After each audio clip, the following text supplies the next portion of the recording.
தூத்துக்குடி செல்வம், ஒரு பக்கம் பட்ஜெட்ல பொதுவான திட்டங்களுக்கான பொதுவான திட்டங்களுக்கான அறிவிப்புகள் இருக்குல்ல, அந்த மாதிரி பொதுவான திட்டங்களுக்கான அறிவிப்புகள்லையும் பர்டிகுலரா நீங்க இதை செஞ்சாதான கண்டிஷன்ஸ் அப்ளை போடுறீங்க. அப்ப நீங்க பொதுவான திட்டங்கள் எல்லாருக்குமானதுதான் அப்படிங்கிறதுலையும் ஒரு பிரச்சனை இருக்கு அப்படிங்கிறத சுட்டி காண்பிக்கிறார். உதாரணத்துக்கு கல்வித்துறையை சுட்டி காண்பிக்கிறார்.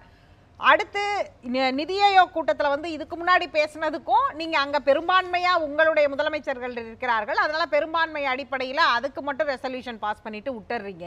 அப்ப அங்கேயும் குரல்கள் ஒடுக்கப்படுது. எங்க போய் பேசுறது? அப்ப இதை எங்களை குறைந்தபட்சம் தமிழ்நாடுக்கான எந்த இதையுமே கொடுக்கல பட்ஜெட்ல அப்படிங்கிறது தான் தேரடி வைக்கக்கூடிய வாதம்.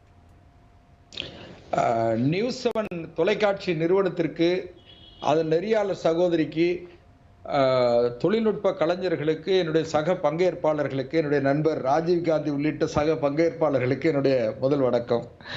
இது 18வது நாடாளுமன்றம் அமைக்கப்பட்ட பிறகு நடக்கிற முதல் நிதிநிலை அறிக்கை. ஏற்கனவே இடைக்கால நிதிநிலை அறிக்கை தாக்கல் செய்திருந்தா கூட இதுதான் முழுமையான நிதிநிலை அறிக்கை.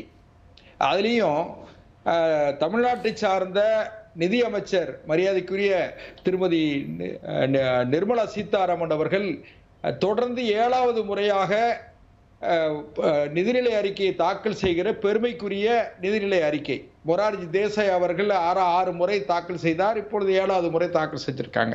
இப்ப சகோதரர் இந்திரகுமார் தேரடி அவங்க ரொம்ப விஷயம்தான். ஆனால் அந்த பெருமைக்குரிய விஷயத்துல தமிழ்நாடோ இருந்துச்சுன்னா இன்னும் பெருமைப்பட்டிருக்கலாம். நம்ம ஊருக்காரே நமக்காக இதை பண்ணிருக்காங்கன்னு. நீங்க நாங்க ராமேஸ்வரத்துல இருந்து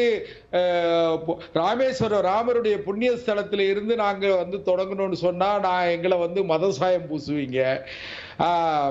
ராமருடைய பைசாபாத், ராமருடைய கோவில் இருக்கிற பைசாபாத்ல தோத்துட்டோன்னு பிஜேபியே தோத்து போயிடுச்சும்பீங்க.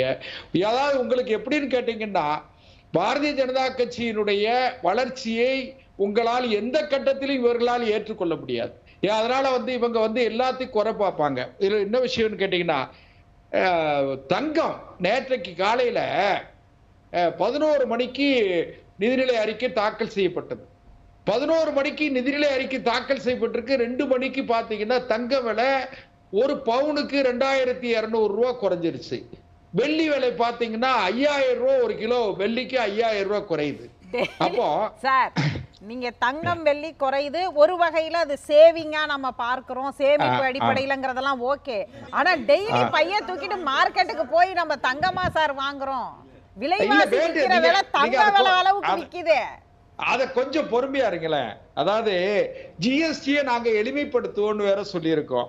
ரயில்வே துறைக்கு 2,62,65,00,000 ரூபாய் நாங்க நிதி ஒதுக்கி இருக்கோம்.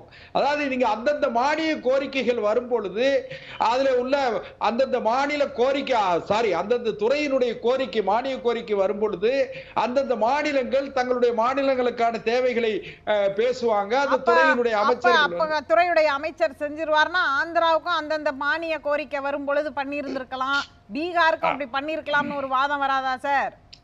சகோதரி, ஒண்ணு கேளுங்க. அரசியல்ங்கிறது எப்படின்னு கேட்டீங்கன்னா, நாங்க எப்போ சாய மாட்டோம், இவங்க அந்த இடத்த, அதாவது எங்க இடத்தை எப்படியாவது காலி பண்ணிட்டு இந்த இடத்த பிடிச்சுக்கலாமான்னு பாக்காங்க.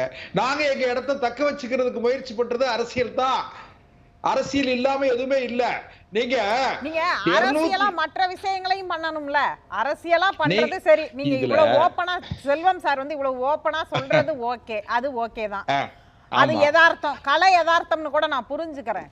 அப்ப சரி, அந்த கலை யதார்த்தத்துல அரசியலுக்காகவா அது இவங்க 2 பேருக்கு தனியா செஞ்சா தெரிஞ்சு போயிரும்பா. இன்னும் 4 மாநிலங்கள் கேட்டிருக்காங்க, பேரிடர் நிதி கேட்ட மாநிலங்களுக்கு எல்லாம் கொடுத்துருவோம்னு கூட கொடுக்க மனசு வரலையே. அதை என்ன சொல்றீங்க? இல்ல நீங்க பேரிடர் மேலாண்மை நிதின்னு சொல்றீங்க. அதுல ஒரே ஒரு விஷயம் கேட்டீங்கன்னா, எந்த அடிப்படையில 16,000 கோடி ரூபாய் எந்த தரவுகளின் அடிப்படையில கேட்கீங்க? அதுல பேரிடர் வர்றதுக்கு முன்னால மரியாதைக்குரிய மாநிலத்தினுடைய சுகாதாரத்துறை அமைச்சர் அவர் நடைபயணம் போயிட்டு என்ன சொன்னார்னா, மழை பெஞ்சா ஒரு சொட்டு தண்ணி கூட நிக்காது, ஒருவேளை அதுல தண்ணி விழுந்தா ஆனந்த கண்ணீர் தான் வரும்னு சொன்னார். அந்த அளவிற்கு நாங்கள் உள்கட்டமைப்பை, அதாவது வடிகால் பகுதிகள் எல்லாம் நாங்க சீரமைச்சோம். அதாவது இப்ப பிரச்சனை இங்க வந்து கட்டமைப்பு இல்லை, கட்டமைப்புக்குன்னு கொடுத்த நிதி கட்டமைப்பு செய்யல அப்படிங்கிற குற்றச்சாட்டா, அதனால நிதி ஒதுக்கலையா, இல்ல 10 வருஷமா பீகார்ல நாங்க கட்டமைப்பே பண்ணல, இப்பதான் கட்டமைப்பே பண்ண போறோம் அதனால அங்க நிதி கொடுக்கறோங்கிறது பிரச்சனையா?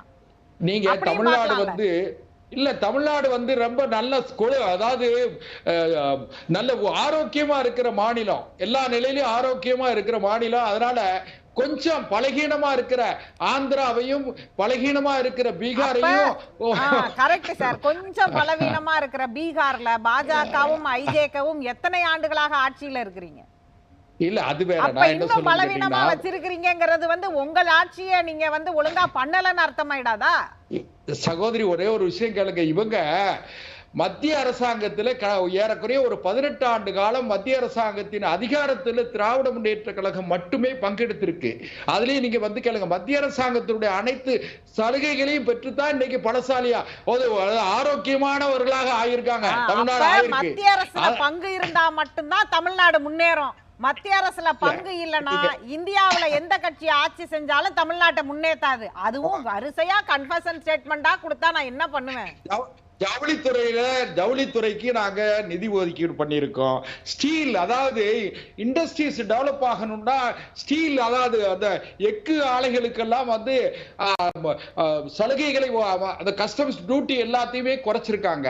அதனால நீங்க இன்னும் ஒட்டுமொத்தமா நீங்க எல்லாத்தையும் விட்டுருங்க தங்கச்சி. அதாவது கரீப் கல்யாண் திட்டம், கரீப் கல்யாண், அதான் பிரைம் மினிஸ்டர்ஸ் கரீப் கல்யாண் அண்டை யோஜனா திட்டம்னு ஒண்ணு இருக்கு. அதுல 80 கோடி பேருக்கு வந்து நாங்க இன்னும் 5 ஆண்டு காலத்திற்கு உணவு திட்டத்தை நாங்க வந்து உறுதிப்படுத்திருக்கோம். உணவுக்கு வந்து இலவச கோதுமை கொடுக்கிறது. நீங்க சொல்றது வந்து மக்களுக்கு புரியுற மாதிரி சொன்னோம்னா நம்ம ஊர்ல இருக்கிற ரேஷன் கடை தான் சார். அந்த ரேஷன் கடையில கொடுக்கிற உணவுப் பொருட்கள் தான். அந்த திட்டம் எல்லாம் தமிழ்நாட்டுல ஏற்கனவே நடைமுறையில இருக்கிற திட்டம் தானே. தமிழ்நாட்டுக்கு நடைமுறையில இருக்கு. இப்ப கோவிட்ல இருந்து மத்திய அரசு அந்த திட்டத்தை எக்ஸ்டெண்ட் பண்ணி கொடுத்திருக்கு. இது எல்லாம் சரி. நான் அந்த 80 கோடி அதுக்குள்ள கூட நான் போகலன்னு வச்சுக்கோங்களேன். ஆனா பிரத்யேகமா என்ன திட்டம் இருக்கு நமக்கு? நான் என்ன சொல்றேன்னு கேட்டீங்கன்னா, அந்த ஸ்கில் டெவலப்மெண்ட்டுக்கு வந்து ஒவ்வொரு மாணவர்களுக்கும் 5000 ரூபாய் ஸ்டைபண்ட் கொடுக்கிறோம். ஒவ்வொரு மாணவர்களுக்கும் ஸ்டைபண்ட் தாரோன்னு சொல்லி இருக்கோம். 3 கோடி மக்களுக்கு, நகர்ப்புற மக்களுக்கு, 3 கோடி கிராமப்புற மக்களுக்கு பிரதம மந்திரியினுடைய நிதி உதவியில வீடு கட்டுற திட்டத்தை அதுல மத்திய அரசுடைய பங்கு எவ்வளவு, மாநில அரசுடைய பங்கு எவ்வளவு? இப்ப நீங்க 3 கோடி கட்டி தர போறோம்னு சொல்லிட்டீங்க. இருக்கிற பிரஷர்ல தமிழ்நாடு அரசு போட வேண்டிய காசோ இல்ல மற்ற மாநிலங்கள் அதுக்கு வேற தனியா பட்ஜெட் எடுத்து வைக்கணும். இப்ப நீங்களே 3 கோடி வீடையும் கட்டி கொடுத்தீங்கன்னா பெரிய சந்தோஷம், பெரிய சந்தோஷமா இருக்கும். ஆனா அது ஏற்கனவே வந்து இந்த திட்டத்திற்கு தான் பிரதமரை மேடையில் வைத்துக் கொண்டு முதலமைச்சர் கேள்வி எழுப்பினார். இதுல மாநில அரசும் தானே பங்கு கொடுக்குது, நாங்க அதிகமா கொடுக்க வேண்டிய சூழல் இங்க இருக்குது இல்ல. இந்த திட்டத்துடைய பெயர் அனைவருக்கும் வீடு வழங்கும் திட்டமா இருக்கு, பிரதமர் பெயர்ல தான் இருக்கு. ஆனால் அதுக்கு நாங்க மாநில அரசு பங்கும் இருக்கேன்னு இதே நேரு ஸ்டேடியத்துல தானே பேசினாரு முதலமைச்சர். சகோதரி, ஒரு விஷயம் நீங்க யோசிங்க. மரியாதைக்குரிய முன்னாள் முதலமைச்சர் அம்மையார் புரட்சி தலைவி அவர்கள் கொண்டு வந்த அந்த உணவு திட்டம் இருக்கு பாருங்க, இலவசமா கொடுத்தாங்களே அந்த உணவு திட்டத்தை வந்து இவங்க வந்த உடனே ஒரு 19 இடத்தை குறைச்சாங்க. ஆனா ரொம்ப காலத்துக்கு பிறகு முதலமைச்சர் அவர்கள் நேற்றைக்கு முதலாள் நினைக்க அந்த ஒரு உணவகத்தை தான் சொல்றீங்களா சார்? இலவச உணவுனா இல்ல, அது அம்மா உணவகத்துல பைசா இருக்கு. 1 ரூபாய் 5 ரூபாய்க்கு அதுக்கு பைசா இருக்கு. ரொம்ப குறைஞ்ச ரூபாயில குறைந்த விலையிலான அம்மா உணவகம், அது உணவக திட்டம். நான் சொல்ல வந்ததே அனுமதிக்கல. ராஜீவ் காந்தி சந்தோஷப்படுவார் நான் சொல்றேன். அதாவது முதலமைச்சர் அவர்களே போய் ஆய்வு செய்து முதலமைச்சர் அவர்களே அந்த உணவுகளை எல்லாம் சாப்பிட்டு பார்த்து பரிசோதனை பண்ணியிருக்காரு ரொம்ப காலத்துக்கு பிறகு. இப்படிப்பட்ட திட்டங்களை கடந்த கால அரசுகள் கொண்டு வந்த திட்டங்களை இவர்கள் நடைமுறை இவங்களுக்கு எதை எடுத்தாலும் பாரதிய ஜனதா கட்சியை குறை சொல்ல வேண்டும் என்பதற்காகத்தான் நிதி ஆயோக் திட்டம் இருக்கு பாருங்க. திட்ட கமிஷன் வந்து கடைசியா அநேகமா மாண்டேக்ஸுக்கு அலுவலியா இருந்திருப்பார் நினைக்க, திட்ட கமிஷன் துணைத் தலைவரா. இப்போ அது நிதி ஆயோக் ஆயிருக்கு. நிதி ஆயோக் கூட்டத்தில் முதலமைச்சர் கலந்து கொண்டு எங்கள் மாநிலத்திற்கு என்னென்ன குறைபாடுகள் இருக்கிறது, இன்னொரு குறைபாடுகளை ஏற்கனவே சொன்னதுக்கெல்லாமே ஒண்ணும் கிடைக்கலன்னு, அதாவது வெறும் இந்த நிதி மாதிரி ஒரு கூட்டத்தை இல்ல நம்ம அவ்வளவு தூரம் போவேணாம், நம்ம நேரடியா அப்படியான விமர்சனத்தை வைக்க வேணாம். இல்ல ஒரு கூட்டம் வைக்கிறீங்க அனைத்து மாநிலங்களுக்கும், பிஜேபி பஜனை பாட வேண்டாம், தமிழ்நாட்டுக்கு பஜனை பாடுவோம். சரி, நான் அதுக்கு வந்துடுறேன். தேரடி இருங்க, நான் கேட்டு வரேன். அதாவது நிதி ஆயோக்ங்கிறது எல்லா மாநிலங்களும் போய் பேசணும், முதலமைச்சர் போய் பேசணும். இவங்க யாரும் கேட்டு இந்த ரயில் போக்குவரத்து திட்டங்கள்ல ஒரு விஷயம் மறந்துடாதீங்க. 30 வருஷமா இரட்டை ரயில் பாதை இருக்கு பாருங்க. டபுள் ட்ராக் வந்து சென்னையில இருந்து கன்னியாகுமரி வரைக்கும் டபுள் ட்ராக் திட்டம் 30 வருஷம் போராடி பெற்ற திட்டம். அந்த திட்டத்தை செயல்படுத்தி கடைசியாக முழுமைப்படுத்திய பாரதிய ஜனதா கட்சி ஆட்சி அதிகாரத்திற்கு வந்த பிறகுதான் வந்த காலத்தில் இந்த ரயில் திட்டத்தை மாநில அரசு கேட்டு கொடுக்கல. ரயில் திட்டத்தை மாநில அரசு கேட்டு வந்து சரி, போன தடவை கொடுத்தீங்க, இந்த தடவை கொடுக்கலன்னா அதுக்கு என்ன கணக்கு? நீங்க உங்க வாதத்துக்கே வச்சுக்கலாமே. அப்ப போன தடவை அதை நீங்க தான் முடிச்சு கொடுத்தீங்க, அது உங்களோட திட்டம், உங்க கிரெடிட்டாவே இருந்துட்டு போட்டோம். இந்த தடவை நீங்க கிரெடிட் எடுத்துக்கிற மாதிரி என்ன இருக்குன்னு சொல்லுங்க. 2,65,00,000 ரூபாய் ரயில்வே திட்டங்களுக்கு ஒதுக்கி இருக்காங்க.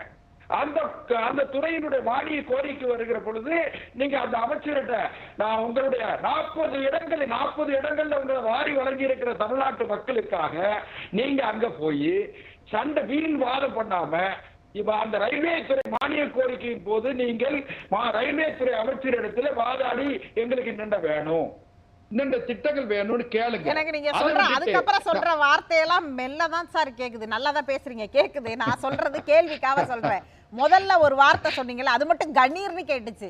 நீங்க அங்க போய் சண்டை போடாம அப்படின்னு ஒரு வார்த்தை சொன்னீங்க இல்லையா, அது மட்டும் நல்லா கண்ணீர்னு கேட்டுச்சு சார் எனக்கு. இல்ல சண்டை எதுக்கு போட்டுருந்தீங்க? நான் எல்லாம் தேர்தல் முடிஞ்சு போச்சு, தேர்தல் களம் முடிஞ்சு போச்சு. நீங்க சொல்றீங்க இன்னும் அரசியல் பண்றீங்களே, தேர்தல் முடிஞ்சதுக்கு அப்புறமா கூட்டணியை தக்க வச்சுக்க நீங்க அரசியல் பண்றீங்கன்னு நீங்களே சொல்றீங்க. ஆனா அவங்க மட்டும் தேர்தல் முடிஞ்சு போச்சு, நீங்க எல்லாம் எதிர்கட்சிகள்லாம் ப்ரொஃபஷனலா நடந்துக்கணும்னு எதிர்பார்த்தா என்ன சார் அர்த்தம்?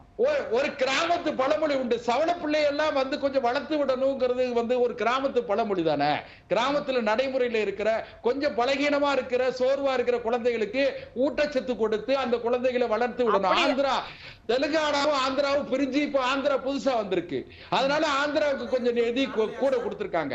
ஆந்திரா வந்து இப்பதான் சவள பிள்ளையா இருக்குன்னு புதுசா கண்டுபிடிச்சிருக்கீங்க சார். இல்ல அதாவது நான் ஒரே ஒரு வேண்டுகோள் வைக்கிறேன்னா, நிதி ஆயோக் கூட்டத்துல போய் முதலமைச்சர் அவர்கள் கலந்து கொண்டு தமிழ்நாட்டு மக்களுக்கு தேவையான உரிமைகள் அல்லது தேவையான நிதிகள்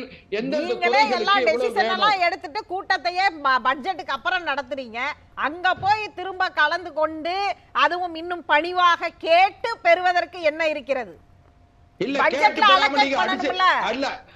மிரட்டி பெற முடியாது. இல்ல நீங்க மிரட்டி பெற வேணாம் சார், கேட்டு பெறுவதற்கு. அதனாலதான் கேட்டு பெறுவதற்குன்ற வார்த்தையை தான் பயன்படுத்தினேன். நான் மிரட்டி பெறுவதற்கோ பணிந்து பெறுவதற்கோ இல்ல. ஒரே ஒரு இது மட்டும் அனுமதி கொடுங்க, ஒண்ணு மட்டும் அனுமதி கொடுங்க. இந்தியா என்கிற பரந்துபட்ட பாரத தேசம் பழம்பெரும் தேசம், அதுல 140 கோடி மக்கள் இருக்கும். இந்த 140 கோடி மக்களில் இந்த தமிழ்நாட்டினுடைய 8 கோடி மக்களும் அடக்கமே தவிர தமிழ்நாடு என்பது ஒரு தனி நாடு கிடையாது. 7 மாநிலங்கள் புறக்கணிக்க போறாங்க. அப்ப 7 மாநிலங்களை நீங்க தமிழ்நாடு கணக்குல அப்படி சொல்லிட முடியுமா?